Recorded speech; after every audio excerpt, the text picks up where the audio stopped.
Como consumidores nos encontramos en un contexto que nos expone a constantes estímulos y señales tecnológicas que nos atraviesan y se vuelven una pieza fundamental de nuestra vida cotidiana. Dichas señales se vuelven un instrumento clave de influencia sobre las masas y se caracterizan por modificar de manera notable nuestros comportamientos como consumidores, tanto de manera negativa como positiva, directa o indirectamente. Por ello, decidimos detenernos en el caso de la publicidad, entendiéndola como el conjunto de mensajes que una marca crea para comunicarse con su audiencia, tomando como objeto de análisis específico las publicidades farmacéuticas orientadas a promocionar los medicamentos de venta libre en nuestro país. Para comenzar el análisis y con el objetivo de evidenciar cuáles son los elementos que construyen las nuevas narrativas visuales de dichas publicidades, nos preguntamos: ¿de qué manera influyen las narrativas visuales de las publicidades de medicamentos de venta libre en el comportamiento de los consumidores? Pero primero, ¿qué es un medicamento de venta libre? Son aquellos medicamentos destinados a aliviar dolencias que no exigen en la práctica una intervención médica, ya que si su uso es correcto, no poseen peligros para el consumidor. Sin embargo, no es cierto que el consumo indiscriminado de medicamentos, sea cual fuese su composición, sea inofensivo, según muestran cada vez más investigaciones científicas al respecto. Pero entonces debemos preguntarnos: ¿es la publicidad un factor determinante en el consumo irresponsable o innecesario de estos productos?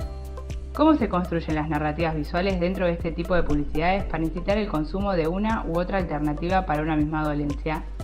¿Tienen estas narrativas distintos efectos según las decisiones gráficas que incluyen? Todas estas preguntas y muchas más nos acercaron a la formulación de la siguiente hipótesis. Los elementos gráficos utilizados en las nuevas narrativas visuales de publicidades de medicamentos de venta libre refuerzan comportamientos en el usuario que llevan a un uso excesivo o inadecuado de los mismos, promoviendo la automedicación. ¿A qué nos referimos cuando hablamos de narrativas visuales? Cuando observamos una imagen podemos identificar muchos elementos y decisiones que fueron utilizadas para que el receptor pueda entender el mensaje que está observando. En las publicidades, el lenguaje, la imagen, la estética de las imágenes y los sonidos son los encargados de captar la atención de los consumidores en pocos segundos, apelando a sus emociones. Luego de analizar distintas publicidades, pudimos notar el uso recurrente de varios elementos a la hora de construir la imagen publicitaria. En primer lugar, el uso del color. El color juega un papel fundamental al reforzar ideas y mensajes. En las publicidades se juega con diferentes grados de temperatura, saturaciones y contraste. Se usan tonalidades intensas en las áreas que representan la dolencia, mientras que en otros casos se utiliza el color de manera similar para transmitir una sensación de alivio del malestar gracias al consumo del medicamento.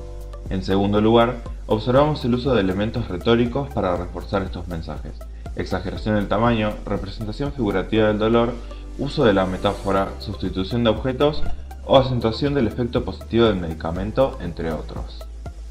Y por último, el contenido textual y su jerarquización en los diferentes bloques de información, con el propósito de comunicar, en primer lugar, un discurso persuasivo o descriptivo sobre los efectos del medicamento en cuestión, a través de frases como "el dolor desaparece" o clamando ser la mejor opción para la problemática o dolencia a la que apuntan, desarrollando así una configuración semántica encargada de estimular y seducir al público, que genera sensaciones de deseo sobre estos productos supuestamente ideales. Luego de desarrollar la fase analítica, logramos concluir en que existe una correlación entre el consumo de medicamentos de este tipo y la intención publicitaria que reina sobre las narrativas visuales de los mismos. Sin embargo, la fase analítica de la audiencia nos demostró que aquella correlación no resultó ser tan predominante como pensábamos, ya que si bien todos estos factores perpetúan ideales nocivos de consumismo y automedicación, no generan el nivel de impacto que creíamos en los usuarios, por lo que podemos afirmar que nuestra hipótesis se cumple de manera parcial. Aunque evidenciamos que la publicidad no tiene tanta influencia en la decisión de compra como creíamos, en base a la encuesta realizada, observamos una preferencia por anuncios que utilizan colores llamativos, recursos gráficos más elaborados y personajes humanos.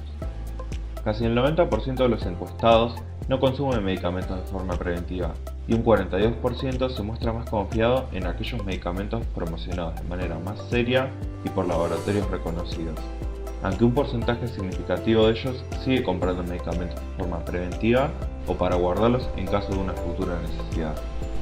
Las respuestas de los encuestados nos demuestran que no se trata solo de un hecho aislado, es decir, que no es únicamente el recurso publicitario el factor preponderante a la hora de influenciar el consumo, sino que a su vez también juegan un rol muy importante los factores culturales y sociales, como las vivencias personales de cada consumidor, sus valores, sus costumbres y crianzas. Es fundamental que evitemos la creación de publicidades que puedan generar una percepción errónea o que exageren los beneficios de un medicamento en particular. En su lugar, creemos mucho más beneficioso priorizar la educación del público sobre los riesgos y beneficios de los medicamentos, fomentando en estas publicidades, por ejemplo, la consulta con profesionales de la salud y promoviendo un uso responsable de los mismos. Debemos entender que, como diseñadores, tenemos la capacidad de influir en cómo se presentan visualmente estos mensajes. Quizá no podemos planificar una reacción o decir lo que piensan los consumidores, pero hasta donde nuestras capacidades e influencias lo permitan, debemos desarrollar nuestra labor de manera ética y responsable, priorizando permanentemente la seguridad y el bienestar de las personas.